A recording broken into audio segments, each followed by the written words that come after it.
Welcome to Leadership Rewired with Allison Allen, the podcast where we cut through the noise and talk about what leading really takes. No sugarcoating, no jargon, just real conversations, hard-earned insights, and practical wisdom to help you lead through change.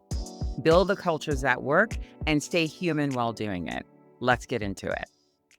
Hey everyone, it's Allison Allen, and it's time for another episode of Leadership Rewired.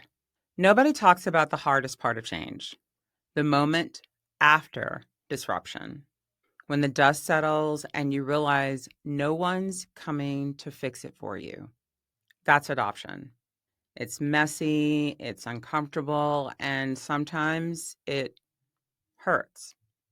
Because adoption isn't about approval, it's about ownership. It's about deciding what you'll do now that everything's different. And if I'm being honest, adoption is where I've had probably my biggest life lessons and learned a lot about myself as a leader, as a woman, as a human being trying to make sense of change. Years ago, I lost my brother, 2 years younger than me, my partner in crime. We were locked in step in terms of our lives, growing up together, laughing at the same things, dreaming the same dreams. When he passed, I was devastated. It literally broke something in me that I can feel to today. And at the time, I had just gotten married. I was building this new life. We were looking forward to something hopeful. And then that loss came crashing in on me. I remember sitting with that grief and realizing I have a choice. I couldn't control what happened to my brother, obviously, but I could control what I did with it. I could close off from my family and let the pain define me, or I could honor him in how I lived my life. So I did. I named my firstborn after him. I let, to this day, his memory remind me to love louder, live fuller, and keep showing up even when it hurts. That was adoption. Not of a situation I wanted, but of a reality I obviously could not change. That's adoption, not agreement, not acceptance, but the moment you take back authorship. That lesson didn't just stay personal. It showed up at work as well. In every reorg, every layoff, every tough conversation with a team afraid of what was coming next. Because adoption isn't just personal, it could be a professional reckoning too. I've been exited from an organization before, too many VPs. It was gut wrenching. You give everything you have to an organization, long nights, projects, loyalty, missed time with family, and suddenly it's all gone. You pack your things in a box, you walk out of the building, and you wonder, what's next? That's the moment of truth because that's adoption. It's the day after the news when you decide, will I let this define me or will I define what comes next? You may not see it at first, folks. That quiet space between something ending and something beginning, that is where your power returns. A few years back, I watched adoption play out on a massive scale. I was working for an organization that was part of a sort of hostile takeover. The new leaders came in and rolled out an opt-in or opt-out program to reduce headcount. No alignment with HR, no clear plan, just chaos. Some of the best engineers, recruiters, salespeople, the ones who actually hold culture together, they chose to opt out. At first, leadership saw it as a loss, but I saw something else. I saw people taking back control. They weren't running away. They were choosing alignment.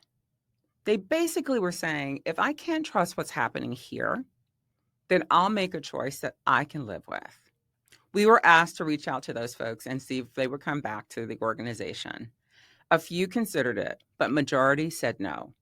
Not out of anger, but out of clarity. Because for them, opting out was adoption. Their way of saying, I can't control this system, but I can control myself. And I think that's what we miss in organizational change. Adoption doesn't always mean staying.